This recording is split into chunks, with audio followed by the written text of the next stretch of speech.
Aujourd'hui, j'ai à cœur qu'on se pose avec sérieux devant le Seigneur. Non pas que les autres fois on ne le fait pas, mais j'ai vraiment à cœur qu'on se pose avec sérieux face à des questions qui relèvent peut-être de l'évidence, en fait, pour beaucoup d'entre vous, d'entre nous, mais qui méritent vraiment d'être rappelées. Comme je le disais tout à l'heure, en fait, aujourd'hui, il y a encore des gens qui sont convertis. En masse. Il y en a dans ce temple, il y en a au café prière. Il y a des personnes qui donnent leur vie à Jésus. Et ils donnent leur vie à Jésus pas sur des choses hyper originales. Vous savez, parfois, en tant que chrétien, je ne sais pas si vous vous reconnaîtrez là-dedans, mais parfois on cherche des prédications, les prédicateurs les plus forts, les plus originaux, ceux qui vont nous bousculer, qui vont aller vraiment changer des trucs, nous surprendre, quoi. Et on va chercher vraiment les prédications les plus originales, vous savez. Et moi, je sais que plusieurs fois, je cherchais, je disais, ah oui, un tel, là, il est trop marrant, il faut l'écouter, il est vraiment trop... Et en fait, il y en a certains, vous savez, ils cherchent des émotions fortes, ils aiment bien quand ils se font un peu engueuler par le prédicateur, il y en a certains qui aiment bien quand il y a une effusion de Saint-Esprit, de larmes, etc. Bref, donc ils vont chercher des trucs bien originaux, un truc qui n'a pas encore été vu. Et en fait, moi, je crois que ce n'est pas des choses originales, c'est pas par la prédication originale, en fait, que Jésus convertit aujourd'hui. C'est par des choses totalement banales, mais des choses qui sont tellement répétées qu'elles deviennent banales, en fait, et qui sont des vérités éternelles. Et depuis 2000 ans, ceux qui créent l'Église, ceux qui continuent de faire vivre l'Église, c'est des gens qui donnent leur vie à Jésus parce que cette vérité éternelle a touché leur cœur, que Jésus a quitté le ciel pour venir à notre rencontre, pour nous sauver de notre péché, pour nous offrir le pardon et pour nous ouvrir la porte des cieux. C'est juste ça. Et en fait, un peu comme cette vérité-là que je viens de dire, je vous propose aujourd'hui qu'on revienne aux bases. Parce que je crois que la Bible, en fait, il y a des éléments très neufs dans la Bible, ce qui reste toujours très neuf, mais il y a aussi, Dieu, il passe son temps quand même à répéter des bases, quoi, à son peuple. Dans les 10 commandements, par exemple, tu ne tueras pas. Voilà. On sait tous sans doute que c'est pas bien de tuer, mais il le redit, quoi. Il le rappelle. Tu voleras pas la femme de ton prochain. C'est tous quand même que c'est pas très bien, mais c'est des bases. Et Dieu passe son temps, en même temps qu'il donne des choses totalement nouvelles, qui rappellent avec nouveauté son amour, il passe son temps à répéter les bases. Et Jésus, son ministère, il est fait à 90% de quoi, en fait? Du rappel de la loi, de l'éclaircissement de la loi. Il rappelle les bases. Il dit, vous êtes tellement empêtrés dans votre système, là, dans votre politique, dans votre gloriole, vous avez oublié les bases. Vous avez oublié les bases. Alors j'aimerais partager, vous savez, cette info qui, moi, m'a fait beaucoup, un gros impact cette semaine. Je pense que vous le voyez, alors si vous suivez les infos. Il y a un gars, il s'est tapé le délire d'aller sur l'île, une île qu'on appelle l'île des Sentinelles. C'est une île d'indigènes qui, en fait, refusent tout contact avec la civilisation moderne. Et ils sont connus pour ça, en fait. Alors, par contre, je dis peut-être une bêtise, je ne sais plus du tout dans quel coin c'est, je crois que c'est du côté de l'Inde. C'est ça? Vous savez plus, bon bref. Et en fait, ce gars, il s'est tapé le délire, il s'est dit, mais il refuse tout contact. Mais attends, si je réfléchis bien, il est chrétien, évidemment, pour se poser des telles questions. Et il s'est dit, attends, si je réfléchis bien, ces personnes refusent tout contact avec la civilisation extérieure. Mais donc, il n'y a jamais personne qui leur a annoncé l'évangile et il n'y a jamais personne qui va le faire. Vous savez, quand il y a un avion qui passe trop bas sur cette île, l'avion se prend une volée de flèches. C'est genre, nous ne voulons pas vous voir. Et le gars, il s'est dit, je vais y aller. Il y a même un accord avec les pays autour pour qu'il n'y ait aucun bateau de pêcheurs qui aille s'aventurer là-bas. Et le gars, il dit, allez, je vais payer un peu plus fort les pêcheurs et je vais y aller. Je vais y aller. Et le gars, il était là avec sa Bible, là. Il approche, il est dans son bateau. Il y a la forêt, il y a la plage, la forêt et tout. Boum, il se prend une flèche, en plein dans sa Bible. Boum. Le gars, il est apeuré, quand même, il se dit qu'il a été un peu sauvé. Il retourne. Et puis là, il écrit un journal, il dit « J'ai pas envie de mourir, je vais rentrer, j'ai vraiment envie de rentrer. » Et quelques lignes plus tard, il dit « Mais je les aime, ces gens. Et je sais que j'ai pas le droit de les laisser là. Je sais qu'il faut que je leur annonce l'évangile, j'y retourne. » Et le gars, il y est retourné. Et le gars, il s'est fait cribler de flèches. Il s'est fait tuer. Il y est allé. Il est retourné. Je vous raconte ça parce que ça m'a fait un impact non seulement à moi personnellement, mais en plus j'en ai discuté avec des amis chrétiens. Et en discutant avec des amis chrétiens, je me suis rendu compte que en fait, il y avait quand même pas la même manière d'interpréter le truc, en fait. Il y a ceux pour qui comprennent, en fait, vraiment ce qui a motivé ce gars à faire ça. Qui se disent, ouais, c'est un appel de Dieu, il y allait, c'est son amour pour évangéliser ces gens. Puis il y a ceux, vous savez, qui étaient plutôt avec le mythe du bon sauvage. Vous connaissez le mythe du bon sauvage? Ceux qui ont lu un peu Rousseau à l'école. Voilà, et le mythe du bon sauvage, pour faire simple, c'est ce mythe selon lequel l'homme, s'il n'est pas au contact de la civilisation, s'il n'est pas au contact du capitalisme, de la modernité, tout ça, en fait, il est bon, il est fondamentalement bon. Donc, un homme sauvage est forcément meilleur que nous. Et il y a des gens, en fait, voilà, qui ont cette philosophie-là, ils se disent, mais non, mais ils étaient très bien, ils sont sauvages, donc ils sont forcément bons, il faut les laisser, c'est bien, il ne faut pas y aller. Et là, on voit qu'il y a deux choses complètement différentes, et même parmi des personnes qui se réclament de Christ, qui défendent ce point de vue-là. Et alors moi, je me suis dit, bon, c'est peut-être le moment de se poser, et de se poser la question, en fait. Se poser la question, qu'est-ce qu'il a fait, ce type-là? Je vous propose de lire un texte. Bon, je pense que la plupart d'entre vous, vous savez ce que j'en pense. Voilà. En fait, voilà, moi, je vais redire des bases, et peut-être que vous allez me trouver excessif, peut-être que vous allez me trouver trop extrémiste, ou je sais pas quoi. C'est possible. Moi, je vous présente des arguments que je trouve dans la Bible. Et pour moi, c'est des bases, pour moi, c'est des évidences. Je ne pense pas être la seule. Et après, voilà, vous en faites ce que vous voulez avec le Saint-Esprit. Moi, je crois que Dieu nous rappelle parfois les choses vraiment basiques de notre foi. Et peut-être que vous ne serez pas d'accord avec moi, mais moi, je fais confiance au Saint-Esprit. Et je dis simplement ce que j'ai sur le cœur aujourd'hui. Je vous invite à lire dans l'Évangile selon Matthieu.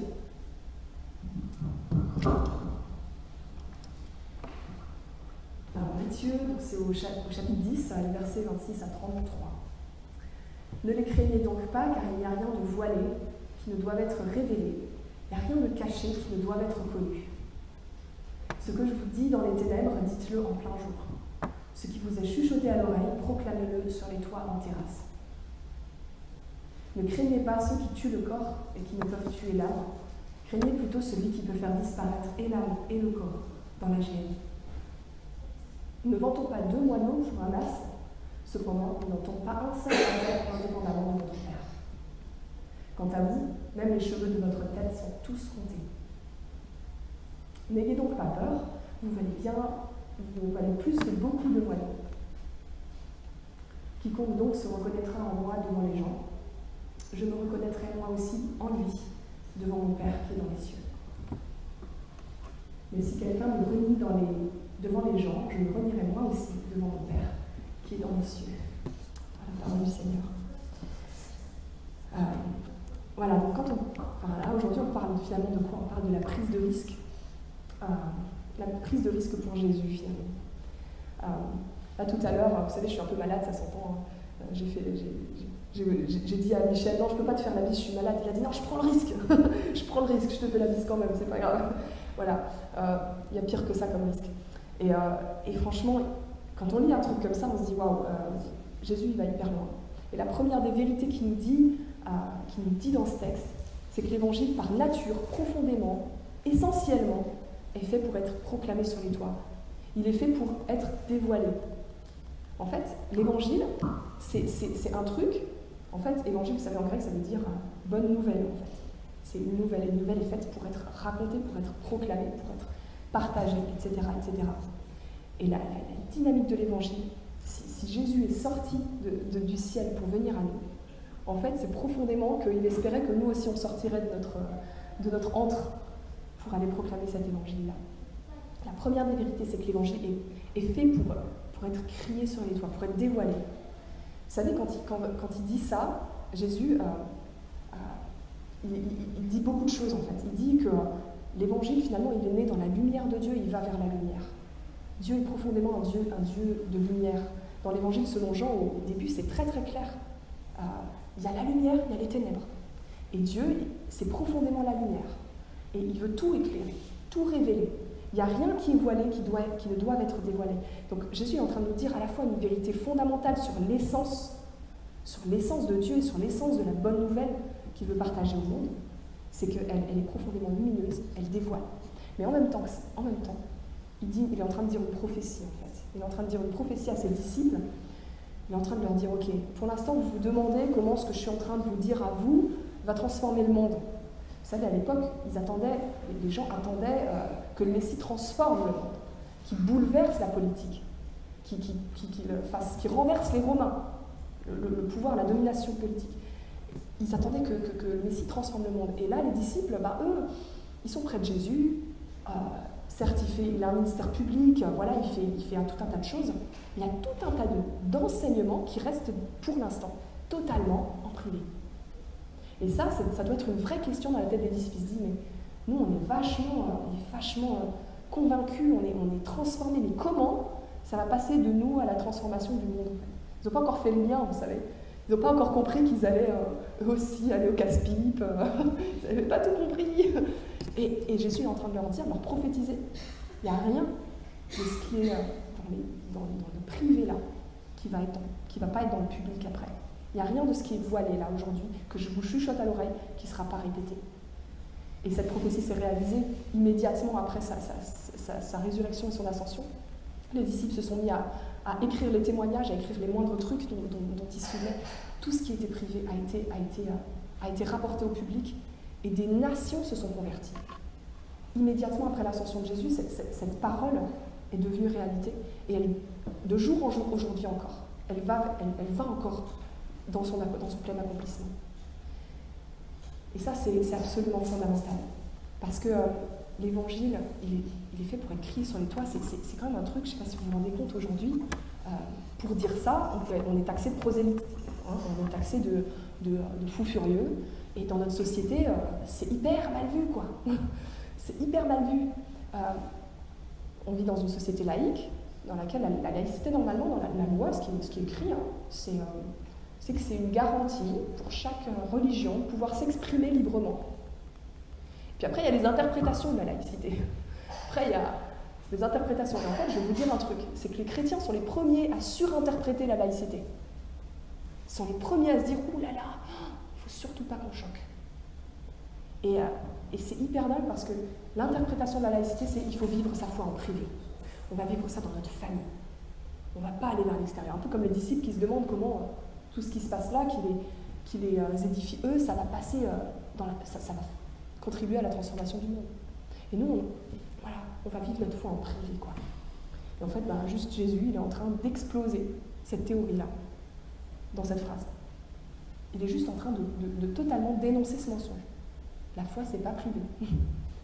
L'évangile a profondément pour vocation d'être public, d'être proclamé sur les toits. Et la seule différence, je vais vous dire, la seule différence notable entre le prosélytisme au nom de Jésus et les autres prosélytismes, c'est que celui de Jésus, c'est une bonne nouvelle, en fait. C'est la seule différence. Et c'est qu'elle est vraie. C'est qu'en fait, c'est une bonne nouvelle qui dit, oui, c'est une révélation, alors on révèle tout, c'est sûr. C'est pas toujours très agréable de tout révéler, mais en même temps, on révèle le cœur du Père. Pour chacun d'entre nous, pour chacun de ses pécheurs.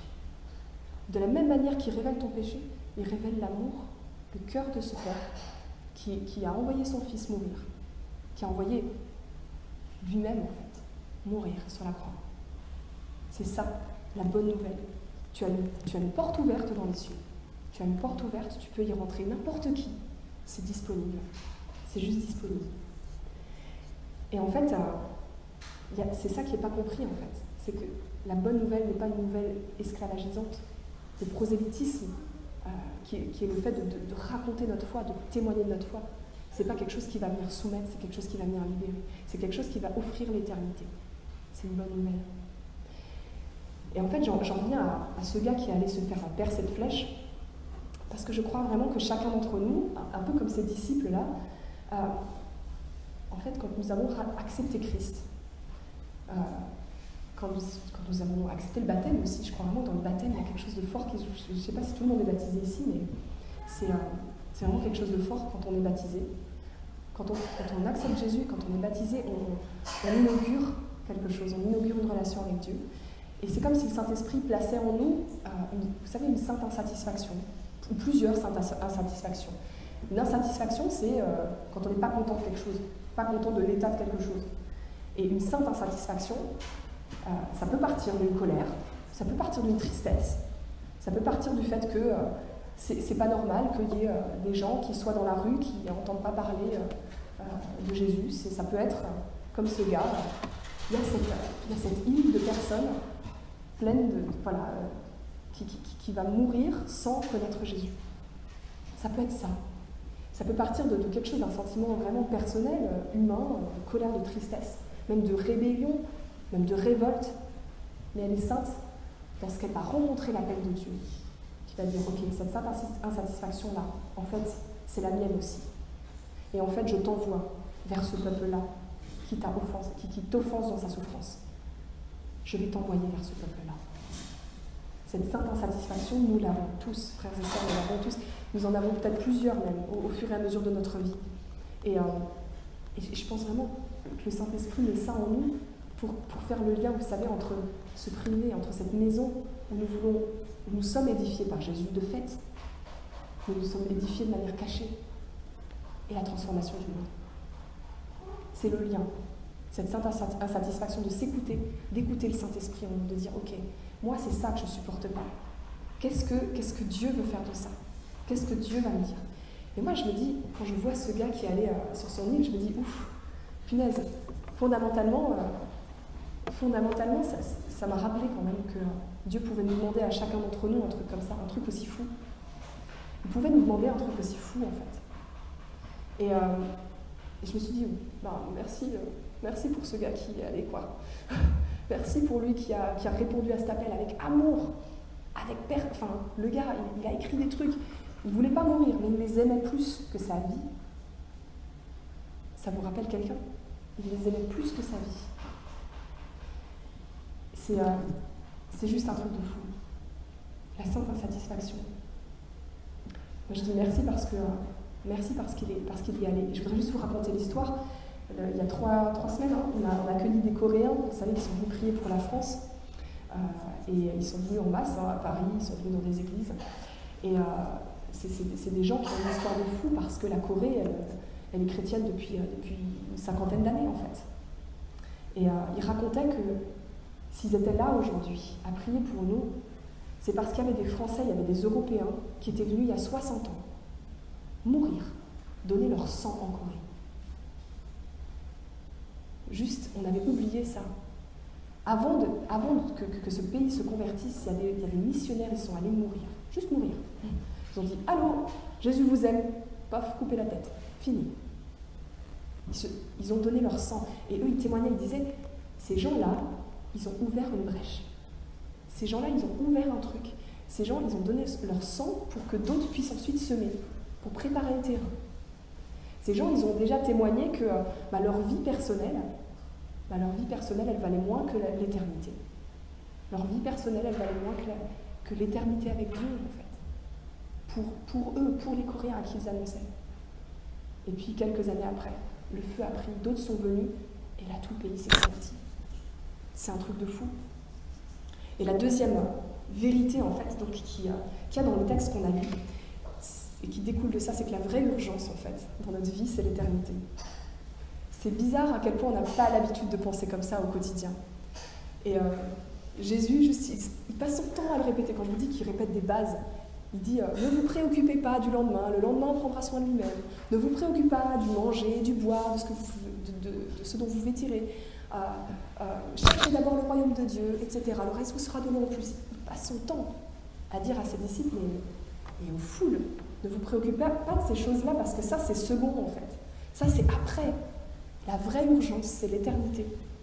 Je voudrais juste vous raconter une histoire, en fait. Je crois que c'est l'histoire de nous tous, en fait, ici.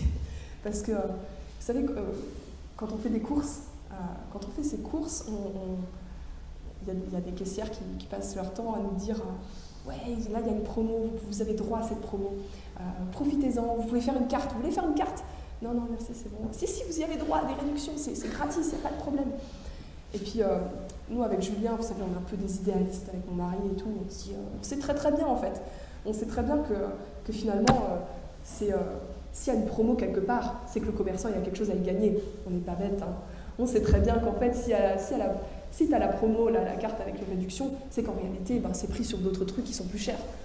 Et je sais pas, là, avant-hier, c'était le Black Friday.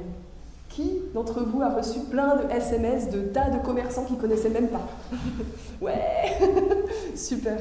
Et ben voilà, c'est ça.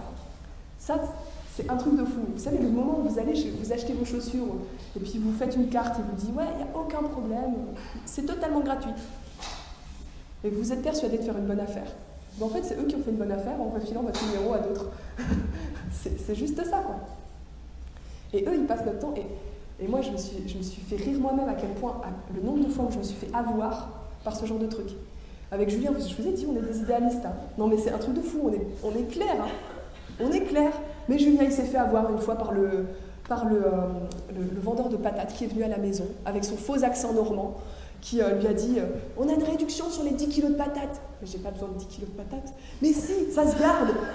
Ça se garde. Il n'y a pas de problème. Vous les mettez dans la cave. Je vous assure, elles sont meilleures que toutes. Bon, ok.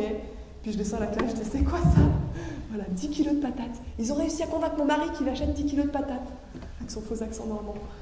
J'ai rigolé. Mais après, moi, j'ai rigolé moins quand je suis allée récemment au jardin. Là, je ne vais pas faire de pub. J'étais là.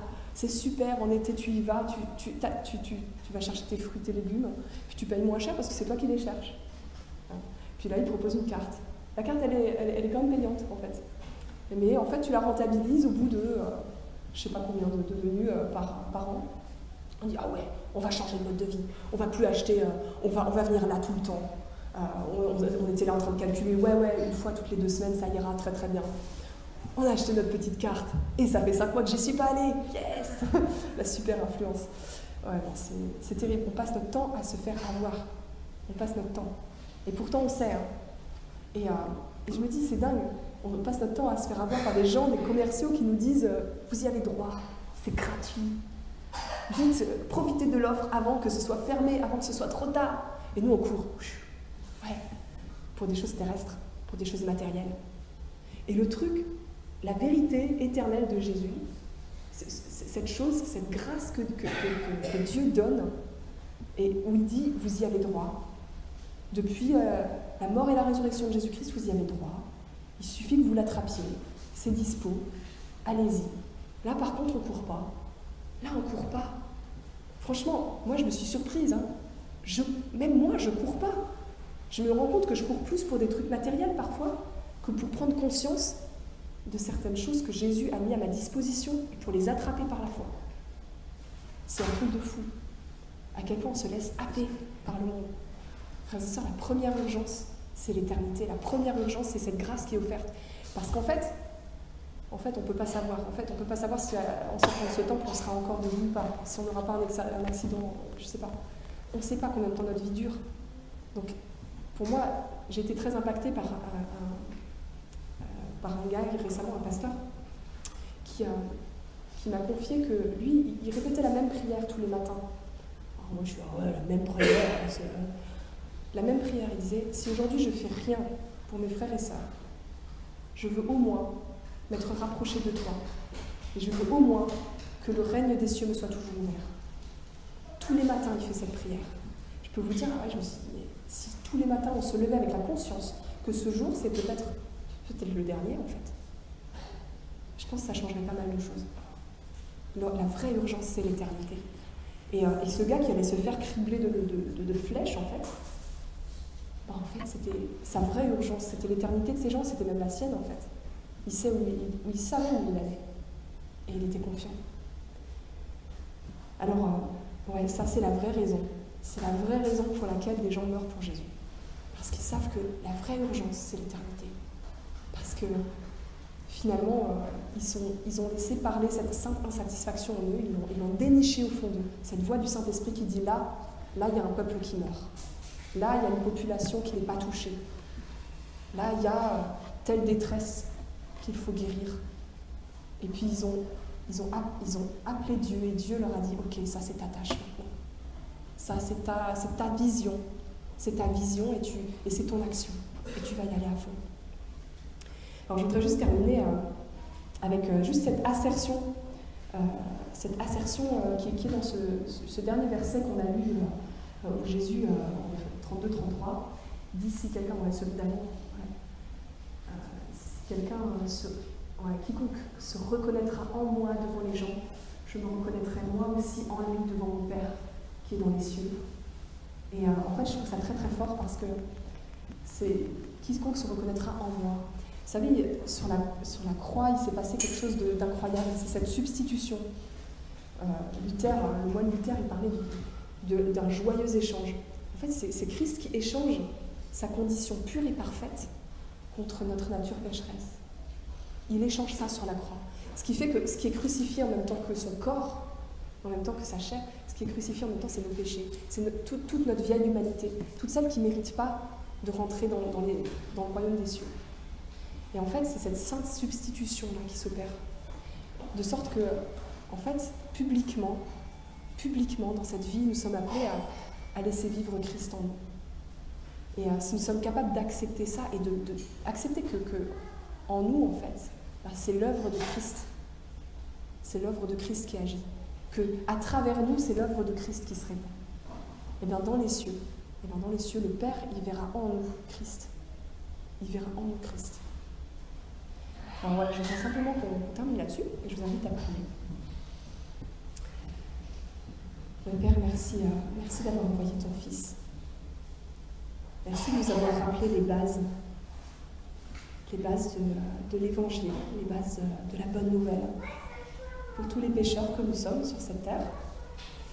Et merci d'avoir dévoilé ton cœur amoureux, passionné, ton cœur qui est aussi extraordinairement patient, qui attend que chaque recoin du monde ait entendu parler de toi.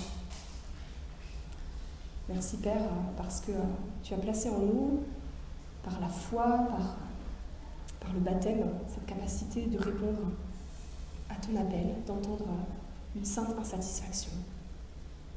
Tu as placé en nous cette capacité de comprendre que la vraie urgence, c'est pas ce que nous mangeons, ce que nous buvons, ce que nous consommons, ni même les joyeux moments en famille. La vraie urgence, c'est l'éternité. Et que tout le reste, en fait, se découle simplement de tout ça. Merci de nous donner, de comprendre ces choses-là, ces choses qui en réalité sont finalement très mystérieuses pour nous. Seigneur, nous voulons te demander de révéler encore, peut-être des simples insatisfactions parmi nous, peut-être de nous rendre conscients à quel point chaque individu ici est un endroit charnière de ton royaume, un endroit clé, un endroit où ton esprit va pouvoir se répandre et toucher d'autres cœurs, ouvrir peut-être la porte à d'autres peuples.